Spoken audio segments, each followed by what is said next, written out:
Hello दोस्तों, आज की स्टोरी एक भूतिया कुर्सी के बारे में है जिसमें इतनी पावर है कि वो पूरे गांव को या कहा जाए सैकड़ों लोगों को एक बारी में ख़त्म कर सकती है। इस डेमोनिक स्टोरी में आपकी रियलिटी और आपके नाइट में मर्ज हो जाएंगे, जो आपको ये सोचने पर मजबूर कर देंगे कि क्या होगा अगर आपके सामने एक ऐसी कुर्सी मिले जो आपके बैठने पर ही आपकी सोल को ट्रैप कर ले।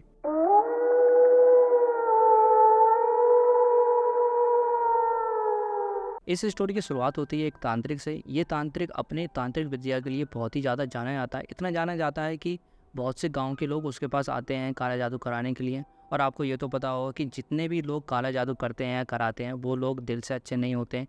इन दी एंड उनके मन में ये तो होता है कि मैं कैसे बेटर हो जाऊं, मैं दूसरे लोगों को कैसे नुकसान पहुंचाकर अपना बेटरमेंट करूं, अपने को कैसा अच्छा बना लूं। तो इस स्टोरी का तांत्रिक भी यही है। वो ये सोचता है कि वो कैसे अमर हो जाए, और वो अमर होने के लिए कोई ऐसी चीज ढूंढ रहा होता है जो उसको बहुत ही ज्यादा पावर दे दे। फिलहाल ये तांत्रिक जो भी अपनी तांत्रिक विद्या करता है वो एक जंगल में रहकर करता है। जंगल बहुत ही ज्यादा घना है, चारों तरफ काफी अंधेरा रहता है, तो तांत्रिक विद्या करने के लिए उसके लिए सबसे परफेक्ट जगह है। फिलहाल एक दिन तांत्रिक के साथ कुछ अजीब होता है। उसको एक चेयर देखने को मिलती है, और जब तांत्रिक उस चेयर को देखता है तो वो देखकर ही समझ आता है कि ये कोई नॉर्मल चेयर नहीं है, इसमें कोई डेमोनिक शक्तियाँ हैं जो उसको अपनी तरफ आकर्षित कर रही हैं। तो जैसे ही तांत्रिक उस चेयर पर बैठता है, चेयर उससे बातें करने लगती है।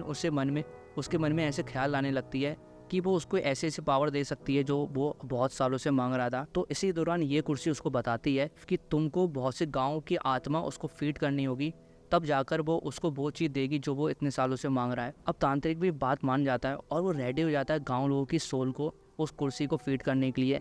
अब ये कुर्सी बहुत ही ज़्यादा पावरफुल है। इसका ओरिजिन क्या है, ये कहाँ से आई है, इसके बारे में तो इस स्टोरी में नहीं बताया गया है। लेकिन ये ऐसी कुर्सी है जो किसी पर्सन को कंट्रोल में करके अपने सारे काम उस पर्सन के थ्रू कराती है। तो ये कुर्सी अभी तांत्रिक के थ्रू ऐसे ही काम कराएगी। तो कुर्सी ने जैसा कहा होता है तांत्रिक से, तांत्रिक वैसे ही करता है। वो इस कुर्सी की सहायता से जितने भी गांव वाले उसके पास काले जादू कराने आते हैं वो उन्हीं लोगों को गायब करने लगता है। और ऐसा करते करते लगभग 2 से 3 महीने हो जाते हैं, और वो इस दौरान लगभग 50 से 60 लोगों को गायब कर देता है। 50 से 60 लोगों की सोल को उस चेयर में ट्रैप कर देता है। और उसे ऐसा लग रहा होता है कि अब जो चेयर है वो उसका कुछ भला करेगी, लेकिन ऐसा कुछ भी होने वाला नहीं होता है। तो ऐसा होते हुए लगभग 3 महीने हो चुके होते हैं, और गांव वाले भी सोच रहे होते हैं कि जब भी लोग उस तांत्रिक के पास जाते हैं वो कभी गांव में वापस लौट के नहीं आ पाते हैं। तो एक दिन सभी गांव वाले ये प्लान बनाते हैं कि हम सभी लोग मिलकर इकट्ठा होकर उस तांत्रिक के पास जाएंगे और उससे पूछेंगे कि वो इन लोगों का कर क्या रहा है। तो लगभग 50 से 60 लोग इकट्ठा होते हैं और वो उस तांत्रिक के पास जाते हैं, और वो तांत्रिक को मारते हुए पूछते हैं कि ओए तांत्रिक, तूने क्या करा उन लोगों के साथ। अब तांत्रिक में गुस्से में होता है और वो बोलता है कि मैंने उन लोगों की आत्माओं को इस कुर्सी के लिए सेक्रीफाइस कर दिया है। अब ये सुनते ही गांव वाले बहुत ही ज़्यादा गुस्सा हो जाते हैं, और वो ये ठान लेते हैं कि आज ये तांत्रिक तो बचने वाला नहीं है। इसलिए वो उस जंगल में थोड़ी सी आग लगा देते हैं, ये सोचकर कि वो इस कुर्सी को और इस तांत्रिक को वहीं पर ही जलाकर मार देंगे। तो गांव वाले वैसे ही करते हैं। पहले तो तांत्रिक को खूब मारा जाता है, लाठी डंडों पैर हाथों हर तरीके से मारा जाता है। और जब वो तांत्रिक अधमरा हो जाता है तब उसको आगे में फेंक दिया जाता है, साथ में उस कुर्सी को भी फेंक दिया जाता है। अब ऐसा होता है कि वो तांत्रिक तो मर जाता है, जलकर मर जाता है, क्योंकि वो इन दी एंड इंसान ही होता है। लेकिन जो डेमोनिक कुर्सी होती है उसका जरा सा भी नाश नहीं होता। कुर्सी जैसी थी आगे में जलने के बाद भी वो वैसी ही रहती है। अब गांव वालों को ये लगता है कि उन्होंने कुर्सी और उस तांत्रिक को तो जला ही दिया, तो अब आगे से शायद ऐसा ना हो कि उनके गांव में से कोई गायब हो। फिलहाल होता भी ऐसा ही है। लगभग 2 से 3 महीने ऐसे हो जाते हैं और गांव में से कोई भी गायब नहीं होता। अब ऐसा इसलिए होता है क्योंकि अभी तक कुर्सी को कोई भी ऐसा पर्सन नहीं मिला होता है जिसके थ्रू वो अपने काम करवा सके। अब 3 महीने के बाद 3 दोस्त, जिनका नाम होता है राम, रमन और राघव, उस घने जंगल में कैंपिंग करने आए होते हैं। कैंपिंग करने के आए होते हैं, उसमें से एक राघव नाम का दोस्त होता है। वो एक ऐसा दोस्त होता है जिसकी वजह से सारे दोस्तों की फटती है। तो वो उनके कहने पर ही राम और रमन आते हैं, और वो इवन राम और रमन उससे बोलते हैं राघव से कि भाई ये घना जंगल है और मेरे को इसकी वाइब थोड़ी नेगेटिव लग रही है, इसलिए यहाँ पर कैंपिंग नहीं करते हैं। लेकिन राघव बोलता है कि यार तुम लोग भूत प्रेत से बहुत डरते हो यार, कोई टेंशन लेने वाली बात नहीं है, यहाँ पर तुम लोग को कुछ भी नहीं होगा। पर उन्हें पता नहीं है कि आगे उनके साथ क्या हो सकता है। तीनों दोस्त वहाँ पर दारू पार्टी करने लगते हैं, और राघव को एक अचानक से ख्याल आता है कि यार यहाँ पे आग जलाते हैं और अच्छे से कैंपिंग करते हैं। आगे के सामने तीनों दोस्त आराम से कुर्सी पे बैठेंगे और बातें करेंगे। तो राम और रमन भी ओके बोलते, कह रहे ठीक है भाई, प्लान तो बड़ा अच्छा लग रहा है। आराम से आगे के सामने बैठकर तीनों दोस्त आराम से दारू पियेंगे। तो राम रमन से बोलता है कि भाई जरा कार में से जा कुर्सियाँ निकालो जो हम लोगों ने पैक करी थी। तो रमन जाता है कार के पास, कार में से कुर्सियाँ निकालता है। वो देखता है कि वहाँ पर सिर्फ 2 ही चेयर हैं, तीसरी चेयर नहीं है। तो वो रमन जो होता है वो राघव को गाली देते हुए निकलता है कि भाई ये कैसा इंसान है यार, जब इससे बोला है कि 3 लोग कैंपिंग करने जा रहे हैं तो तुझे 3 ही चेयर पैक करनी चाहिए थी, तूने 2 चेयर पैक क्यों करी। अब राघव का दिमाग ख़राब हो जाता है कि भाई यार, मैंने तो 3 ही चेयर पैक करी थी, यहाँ पर 2 कैसे निकली, मुझे ज़रा सा भी आइडिया नहीं है।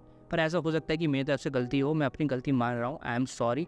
तुम दोनों इन दोनों चेयर पे बैठो, मैं अपना इंतज़ाम कर लूँगा। ये कहकर राघव वहाँ से जाने लगता है। रमन और राम उसको रोकते भी हैं, भाई घना जंगल है, तू जा खाना है। राघव बोलता है कि मैं भूत प्रेत से तो डरता नहीं हूँ, इसलिए मेरे को रोकने की ज़रूरत नहीं है, मैं अपना कुछ इंतजाम कर लूँगा, तुम लोग 5 मिनट रुको।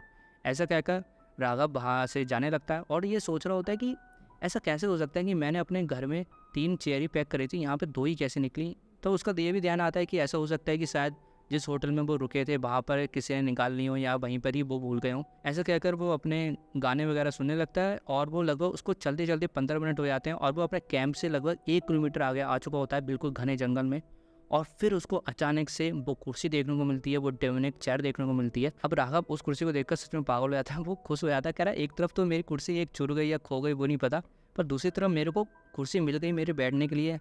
वो सोचता है कि शायद किस्मत आज थोड़ी अजीब है, पर उसे ज़रा सा भी नेगेटिव थॉट नहीं आती क्योंकि वो पर्सन ही थोड़ा पॉजिटिव वाला होता है। वो सोचता है कि भूत प्रेत के बारे में उसको ज़रा सा भी नहीं लगता है कि भूत प्रेत का थोड़ा लंगर हो सकता है इस कुर्सी पर। वो सोचता है कि शायद गांव वाले अपने जानवरों को चराने यहाँ पे आते होंगे, तो उनमें से कोई गांव वाला अपनी कुर्सी भी लेकर आता होगा, वो इसी कुर्सी पर बैठकर थोड़ा आराम करता होगा, वो यही सोचता है।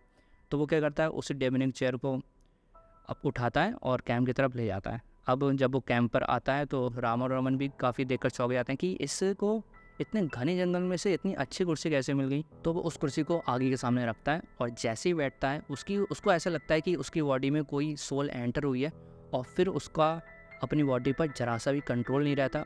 कुछ सेकंड बाद उसकी बॉडी अचानक से धड़धड़ाने लगती है, वो बहुत ही ज़्यादा तड़पने लगता है और कुछ देर बाद उसकी मुंह और नाक से खून आने लगता है। अब राम और रमन ये देखकर अचानक से चौंक जाते हैं, उनके दिमाग में कुछ भी ख्याल नहीं आता।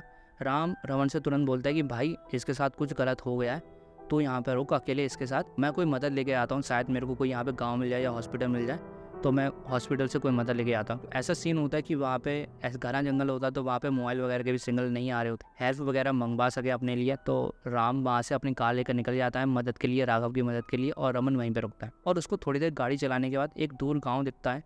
अब ये वही गाँव होता है जहाँ से कुछ महीने पहले लोग गायब हो रहे थे, तो शायद उन्हें पता हो कि ये क्या लंगड़ है। तो राम वहाँ पर जाता है उस गांव में और वो गांव लोगों को पूरा इंसिडेंट बताता है कि भैया ऐसे ऐसी बात हुई है, मेरा दोस्त कुर्सी लेकर आया था, जैसे वो उस कुर्सी पर बैठा तो उसके साथ ये हो रहा है। अब गांव वाले ये सुनकर ही समझ जाते हैं। उस दिन जब उन्होंने उस कुर्सी को उस तांत्रिक के साथ जलाया था, तो शायद ये वही कुर्सी होगी जो उस आग में ना जली हो। और इसके बाद गाँव वाले भी और राम को पूरी स्टोरी बताते हैं कि कुछ महीने पहले ऐसा ऐसा हो रहा था, तो शायद ऐसा हो सकता है कि ये वही कुर्सी हो और तुम्हारा दोस्त शायद पोजेस हो चुका हो उस तांत्रिक से या उस कुर्सी से। तो राम अब अपने दोस्त के लिए बहुत ही ज़्यादा डर जाता है और वो सारे गांव वाले से रिक्वेस्ट करता है कि प्लीज़ हमारी मदद कर दीजिए, हमारे दोस्त को बचा लीजिए। तो गांव वाले भी अच्छे दिल के होते हैं, वो बोलते हैं कि ठीक है, हम पूरी मदद करेंगे। तो वहाँ से करीबन 10-15 लोग गांव वाले इकट्ठा होते हैं और वो उनकी कार में या जैसे भी मैनेज करके बैठ जाते हैं और जंगल की तरफ निकल जाते हैं। वहाँ पर राघव बहुत ज़्यादा तड़प रहा होता है और वो इतना ज़्यादा तड़प रहा होता है कि उसकी बॉडी धीरे धीरे ठंडी पड़ने लगती है। वो इतना ज़्यादा उसकी बॉडी ख़राब हो चुकी होती है अंदर से कि वो अब तड़पना भी बंद कर चुका होता है। तो अब थोड़ी देर बाद वहाँ पर राम सारे गांव वाले के साथ पहुँचता है और गांव वाले जैसे ही राघव की बॉडी को देखते हैं, वो देखकर समझ जाते हैं इसकी बॉडी पर किसी आत्मा ने कब्जा करा है। मोस्ट प्रॉब्ली हो सकता है कि वो तांत्रिक की ये आत्मा हो। तो उसमें से गाँव वाला बोलता है कि आपका दोस्त को ये तब से प्रॉब्लम हुई है ना कि जब वो कुर्सी पर बैठा था। तो राम और रमन बोलते हैं कि हाँ, ये तब से ही हुआ था। तो ऐसा करते हैं कि उस कुर्सी को ही जला देते हैं। जैसी कुर्सी जलेगी वैसे ही राघव की भी सारी प्रॉब्लम ख़त्म हो जाएंगी। राम और रमन भी बोलते हैं कि ओके ठीक है, हमें इसे जल्दी से जलाना होगा। तो वो लोग ऐसे करते हैं। आग तो ऑलरेडी जल रही होती है, तो गांव वाले जितने भी होते हैं उस कुर्सी को उठाते हैं और आग में डाल देते हैं। अब सब लोगों को लग रहा होता है कि जैसी कुर्सी जलना स्टार्ट होगी, राघव की जितनी भी प्रॉब्लम है ख़त्म हो जाएंगी। लेकिन इसका बिल्कुल उल्टा ही होता है। जैसे जैसे कुर्सी उस आग में जाने लगती है, वैसे वैसे राघव की बॉडी अंदर से गर्म पड़ने लगती है और वो अंदर से अंदर और तड़पने लगता है और उसकी हालत इतनी ज़्यादा ख़राब हो जाती है कि उसकी थोड़ी देर बाद ही डेथ हो जाती है। अब गाइस, राघव की डेथ का ये रीज़न होता है कि उस कुर्सी में इतनी ज़्यादा पावर होती है कि या तो वो किसी के थ्रू अपना काम कराएगी, अगर वो इंसान काम नहीं कर पाता है तो वो उसकी सोल को सभी गाँव वाले की तरह ट्रैप कर लेगी, जैसे पिछले गाँव वाले की आत्मा ट्रैप हुई थी। तो इसी तरह से ही जैसे ही वो कुर्सी जलने वाली होती है, इस वजह से कुर्सी के जलने के बजाय राघव की जो बॉडी होती है वो जलने लगती है और इन दी एंड राघव की डेथ हो जाती है। इसके बाद सभी गांव वाले राम और रमन से बोलते हैं कि हमें बहुत दुःख है आपके दोस्त की डेथ का, पर ये कुर्सी बहुत ही ज़्यादा ख़तरनाक है और इस कुर्सी को हम ऐसी जगह पे रख देंगे जिसके बाद आपकी तरह कोई भी इस कुर्सी के साथ कॉन्टैक्ट में ना आ सके। और अब हम लोग आपसे कहना चाहेंगे कि आप लोग अपने दोस्त की बॉडी को लेकर चले जाओ और उनके घर वालों को बताओ। अब ये चीज़ तो दोबारा ठीक नहीं हो सकती। राम और रमन का भी मुँह लटक जाता है, उन्हें समझ में नहीं आ रहा होता कि अचानक से उनके दोस्त के साथ क्या हुआ और इस तरह से ये स्टोरी एंड हो जाती है। अब उस कुर्सी का क्या हुआ, आगे क्या होगा और कोई पर्सन उसके साथ कॉन्टैक्ट में आएगा नहीं आएगा, वो तो अब देखने वाली बात ही है। अगर आगे कोई भी पर्सन इस कुर्सी के कॉन्टैक्ट में आता है तो या तो वो उस कुर्सी के लिए दूसरे लोगों को मारेगा या खुद मर जाएगा, लेकिन किसी का मरना तो तय है। तो देखते हैं कि आगे इस कुर्सी के साथ कोई भी कॉन्टैक्ट में आता है या नहीं। तो गाइस ये थी इस भूतिया कुर्सी की कहानी, जो आई होप आपको अच्छी लगी हो।